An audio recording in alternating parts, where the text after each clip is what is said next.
Welcome to Bethel Park TV Cable. I'm your host, Andy Amrine, and this is part of our Around Town series. Today we are stopping by Michael Brothers, and we're going to be showing you their brand new recycling center. Michael Brothers is not just your hauling, where they have all the dumpsters, from the 30-yard dumpsters to the 5-yard dumpsters and the hog bags. They're a company really dedicated now to helping us, the homeowners, recycle. I hope you stick with us and watch another exciting show from BPTV.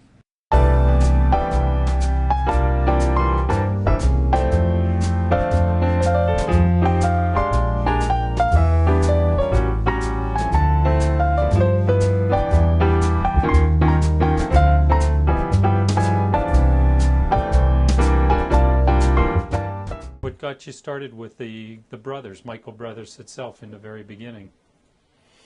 My dad knew the Michael Brothers. He did business with them. I needed a job. They needed a driver. Started working for the Michael Brothers back in the 1970s. In 1973, I started buying the business from them. The Michael Brothers were well-known local businessmen. In 1990, I downsized the business and started specializing in the construction, hauling, and around 2005 we got into the recycling business, buying scrap metal from local people. Okay. You seem to have enjoyed every aspect of it and everything you're doing. It's still a passion of yours after all these years? You know, it is still in my blood. I kind of have let the business being taken over by my sons and other family members, new young blood in it, with a lot of good ideas. Yeah, but you still come to work every day. I still come to work every day and try to do what I can to help out.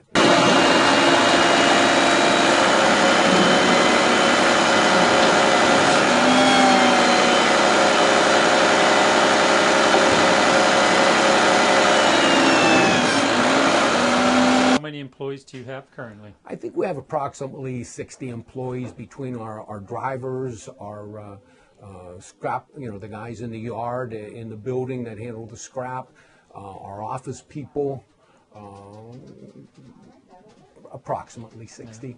Tom Mullaney, Vice President of Michael Brothers. I've been here with the company 22 years, since I graduated high school.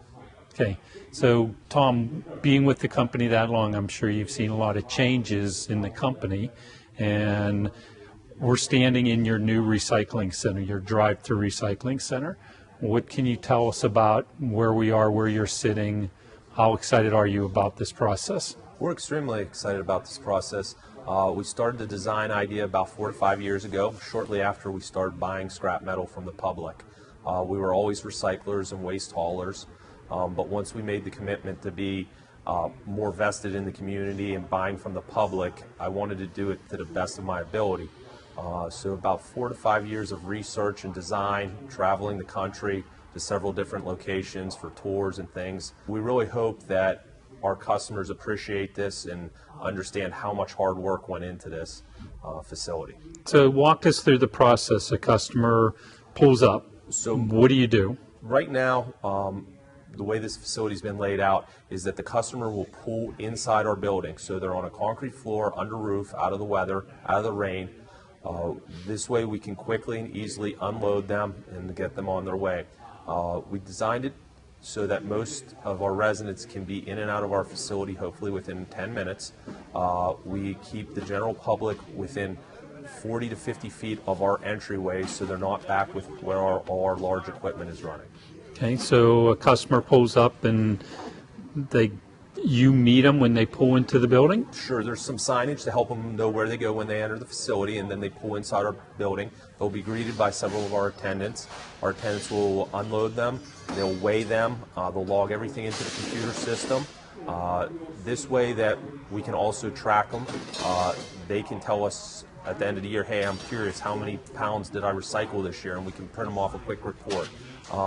We also are hoping to work with some different charities and organizations with fundraising ideas that we are just completely set up to handle them whether they're a plumber, whether they're a homeowner with just some aluminum cans, somebody cleaning out grandma's house. We're going to be able to totally cover all the recycling needs for metal. Okay, so they pull up, they get out of your car, that you meet them, you take them over to the computer terminal, and then you type in their name? Correct. We'll log in the name of the person that's bringing in the material. We will need your driver's license the first time you enter our facility. Just the first time? The first time. That's state law. We're going to log you into our system. Then when you come back, we have all your information already in, so that it's very quick and easy. We'll also be gathering some email information if you want to be on our email list, hear about specials we're running, if we're going to be sponsoring some hard to recycle item days throughout the year, different things like that. So yeah, we're pretty much set up for all that. So when they come in, are you just emptying out their truck and throwing everything in one barrel? No, we'll sort it, and that's what makes us unique here. We're going to sort your metal and pay you for exactly what you have. We're not going to lump all your brass and copper together and just call it brass. If we can quickly and easily sort it, we're not going to be cutting and doing all this dismantling for you. But if you just have it in a bucket, we'll help you the first few times and teach you how to prepare and bring it to us so you maximize. Okay, so each time you weigh, you're going to be weighing the different grades of copper. You're going to, aluminum cans. What if somebody is in a pickup truck and they have a washing machine or something like that with them? If they just have one single large item, we still will handle it in our drive-through lane here just to get them in and out for convenience. If they come in with an entire pickup truck full of all similar materials, we'll take them out to the truck scale, weigh their whole vehicle, unload, help them unload outside, then bring them across the scale to get their lightweight, and then get them paid and get them going. Okay, so your new facility is set up for if somebody's coming in a Mercedes or a Cadillac, or someone's coming in a pickup truck or a VW Bug, you can handle any quantity, any commodities. Absolutely, up to tractor trailers with giant I-beams down to, we've had a couple people in our old facility come in motorcycles. So absolutely, we'll recycle 1 pound or 100,000 pounds. Okay, with the process on the drive-through building itself, how does somebody know what they have or what it's worth? Well, we've spent some time and we put the 18 most common items that we recycle on the board behind us, and we constantly change the prices as the markets fluctuate. So as the customer comes in, they see what we recycle, what it's currently going at. We also have at our cashier's window, we will have the complete list of about 60 items that we do buy from the public, so they can totally understand. Our attendants are very well trained to describe what they have and in the best way to maximize your metal to make the most money. Okay. Tom, a customer, you had them at the computer now and you did all the scaling. How long do they have to wait until they get paid for their scrap? As soon as they can walk from the scale to our payment window, their payment will be waiting there with a receipt. They'll be asked to sign the receipt saying they received it. They'll see every commodity that we bought from them. They'll see the weight that we bought, and they'll see their total, and the cashier will get them paid and on their way. Okay, so nobody has to walk them over and hand a piece of paper to the cashier. Everything is done through the computer, and computer prints everything out. Absolutely, and part of what we take our pride is transparency. So our computer monitors as well as our scale monitors face our customers. Our customers see the grade as they're told their weight, and they can see the monitors. They know we're not changing numbers, we're not doing anything, but entering exactly what is on your scale, and you're getting paid for every pound that you bring to us. From there, then, the customer gets their cash and they just get in their car or vehicle, drive away, and you smile and wave? Yeah, absolutely. They exit the building. Again, within 40 feet, they're back on the public road and on their way. They're not going through a scrapyard with shrapnel and metal laying on the ground, picking up flat tires. They're not dodging large equipment and machinery and cranes. They're very cordoned off so that they don't have any safety issues whatsoever. Okay, just in and out. What's the average time do you think a person would be here? We hope that we should be able to have everybody in and out without under 5 minutes. Obviously, it depends. If somebody comes in with 30 or 40 different items, it takes a little longer to weigh them. But this whole transaction, from the time you enter our building till the time you leave, should be no more than 5 minutes. Okay, excellent. So, Tom, you're opening your building, getting the public in here. Look forward a year from now. Do you see changes already is what you'd like to do, what you'd add on? What do you see in your future? Well, my dad has always told us we have to adapt with business. So as new markets arise, we'll definitely be involved with that. Some of the things we'll definitely be talking about are cell phone recycling, small battery recycling like your D cells and your A's, AAA, things like that. We'll also be working with the DEP, Department of Environmental Protection, to work on e-waste recycling, which would be your TVs, your laptop computers, things like that. We also will be hopefully sponsoring, along with Baldwin and the Allegheny County Health Department, some hard to recycle items like your hazardous waste items. We won't be processing them or anything like that, but we'll be hosting the event for them. We're just set up well here to do it. With this new building, this has to be exciting for you. This has to be a huge change, getting into this new facility, a drive-through recycling and so forth. Was it easy for your boys, your family, to convince you to move into this aspect, this arena? I saw the need. They wanted to expand the business where we were. We were limited to space, limited to what we could do. Again, as I said, they had a lot of good ideas. There is a need. All these years, things changed on us constantly with laws and regulations that made us do different things.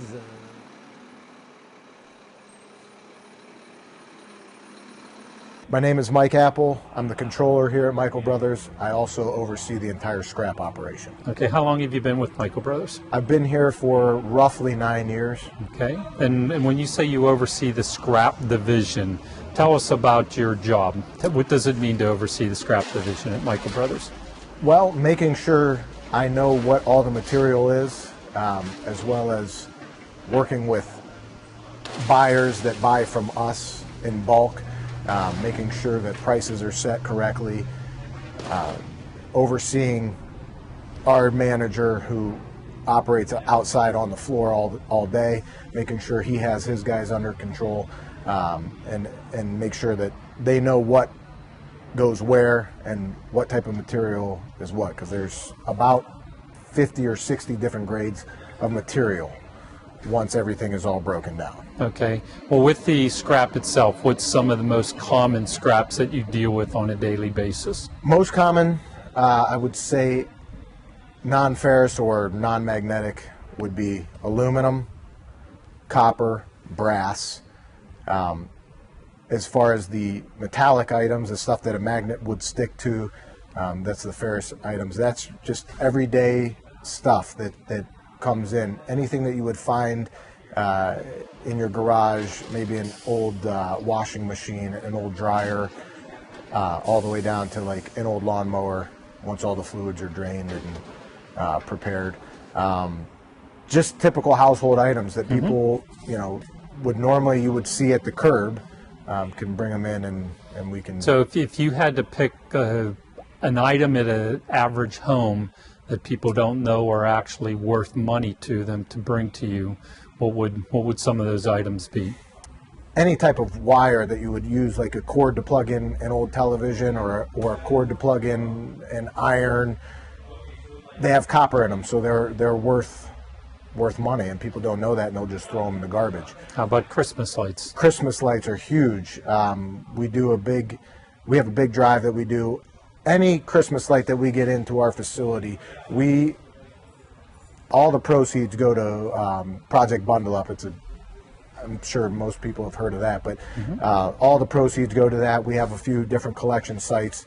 Some of the local hardware stores, your store obviously, they bring us all their lights, we process them, and when we sell them, whatever we get goes right to Project Bundle Up. We've been doing that for a couple of years now. It's just a really easy item for people to dispose of. Most of the time they don't even know what to do with them, so we just figured, if we could work and team up with a few of the local hardware stores, and then even with Project Bundle Up itself, get the word out that you can donate these. It's something easy. Everybody has them. They're always getting new ones, and they don't know what to do with them. We take them with the bulbs and all. Well, what are some of the other household items that people have that they're putting out to a curb that they should be bringing here? Aluminum cans, steel cans from food items. But those aluminum cans especially, those are a big one. People just throw them away. Even the people that have them in a recycling bin at the curb, you could still bring them in and you will get a couple bucks. So, I mean, as opposed to just throwing them away or putting them to the curb, you know, albeit only a couple bucks, those couple bucks will go a long way. If you have children, you know, you can teach them a good lesson there as to how they can raise a little bit of extra cash for themselves. All these items, like you just mentioned, an old water heater, washer, dryer, a refrigerator that has had the refrigerant pumped down, can also be brought in. It just has to be done by a professional or tagged. And we're going to eventually have a program at our facility. I'm going to be taking a course so that we can do the refrigerant ourselves and capture it and recycle that as well. Batteries, car batteries are a big one.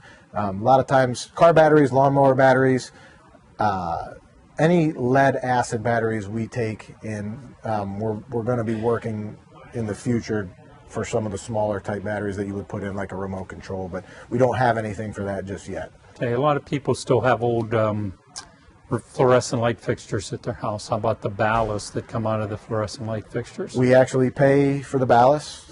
They can bring the entire fixture in as is and we'll take the ballast out ourselves, or they can separate the material and then they would get paid for the ballast and then get paid for like the little tin, or some of them are made of aluminum. So all that stuff has value. Ballast in particular, there's a few different types. The types that we can recycle have a thing inscribed on them that says no PCBs. And those, typically if they have PCBs, which we don't come across them, we just don't accept them.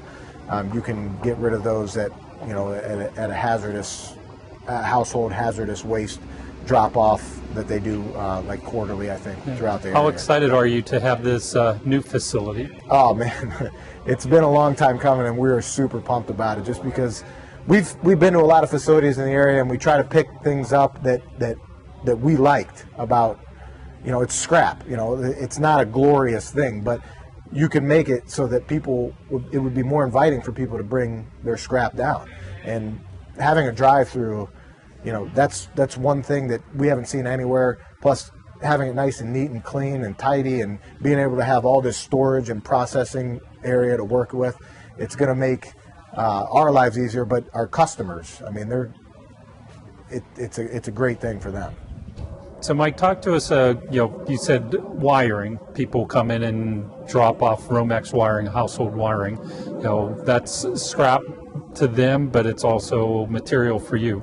Tell us what you do with your wiring when you bring it down. Just about everything that comes through the door here can be processed further. So some of the things that we do extra processing to would be wires, like you said, household wire that Romex that you would see in your house. We can run it through a wire stripping machine and we would get bare copper out of it. The kind of wire that you would plug in like an extension cord, we don't do anything with that because we just sell that as is. Everything that we bring in here, and to us it's processing the material to try to make better material out of it. Plus a lot of the people that we sell to want it prepared a certain way, so we can't just bring it in the way it is and put it in a box and say, hey, this is yellow brass, or hey, this is our wire, because in wire there's 3 or 4 different grades of number 1 wire based on the percentage of copper that's in there. Sometimes we don't mess around with stripping it. Sometimes we do, depending on if it's going to be worth the time. But brass, for example, somebody will bring in a faucet that they changed out of their bathroom sink. Well, that faucet, yes, it is brass, but there is also plastic on it. There's also pot metal is what they call it. It's just kind of like a metal that they use. It's a cheap metal just to make things look neat and clean.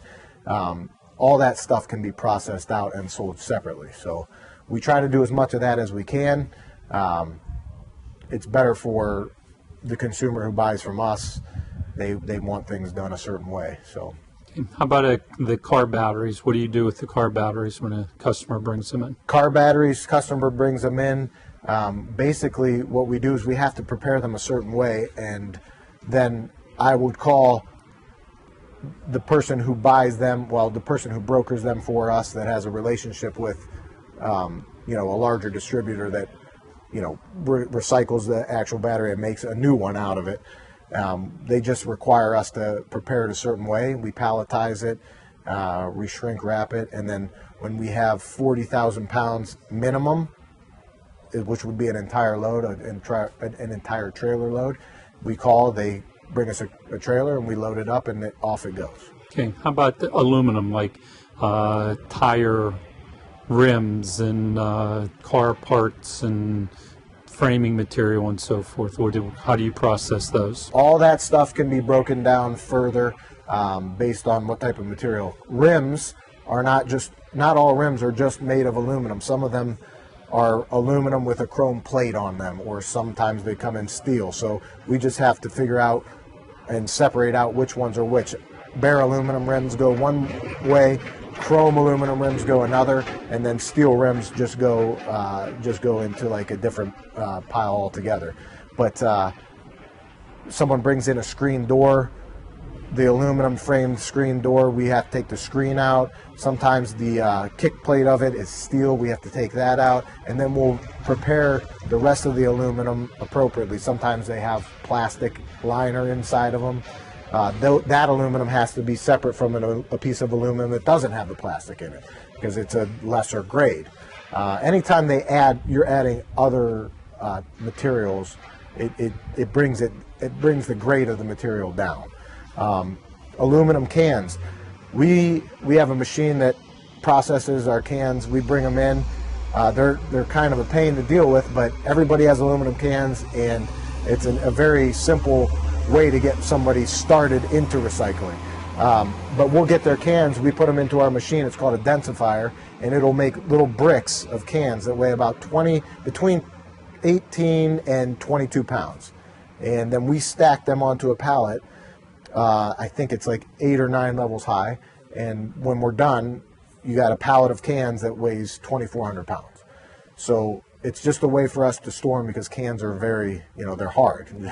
they're hard to store, they're hard to place, but when you can compact them down, they fit on a pallet, you can get a lot of weight there. How about aluminum siding and steel siding on a house? You have to prep those? Aluminum siding just goes as its own separate product. There are companies who prefer to have that baled.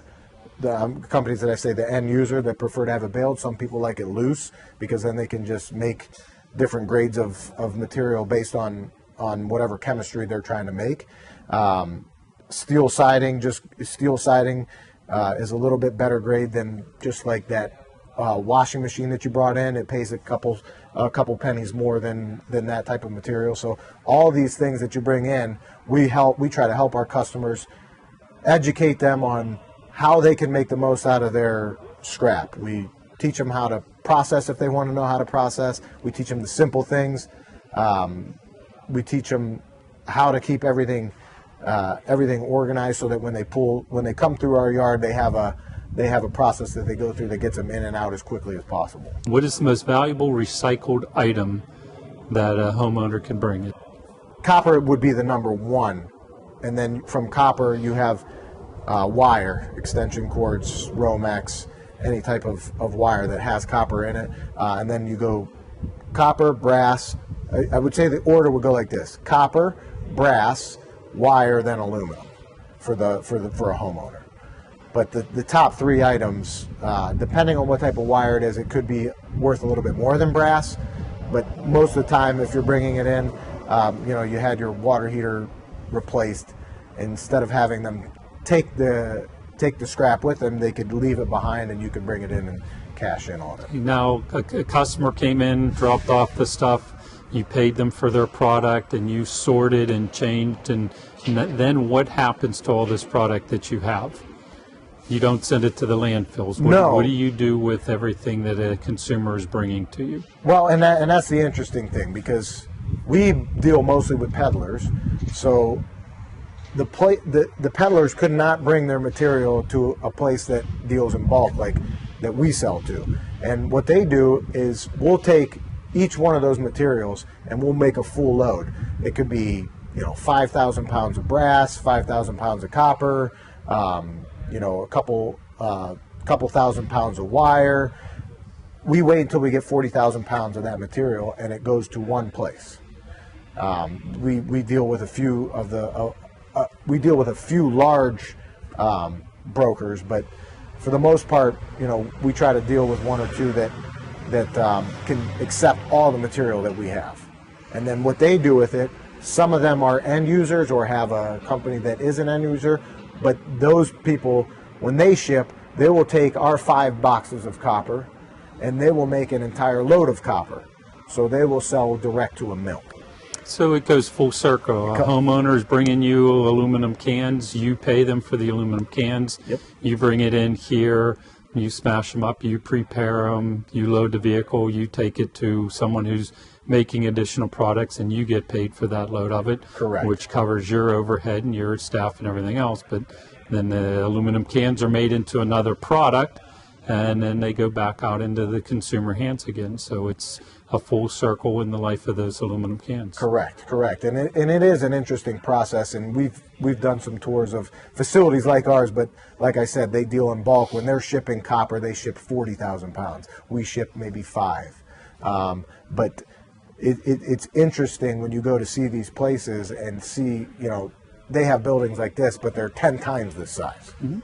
And your new facility is so consumer friendly. You could have anything from a child come in on his bicycle with Correct. a garbage bag full of aluminum cans to a peddler that drove around the neighborhood and has a pickup truck full of scrap. Correct. You can handle them all on an indoor new recycling facility. That is correct. That's exciting. It is very exciting, and we hope that everybody comes in and tries it out at least one time. We'll make sure that we get them to come back.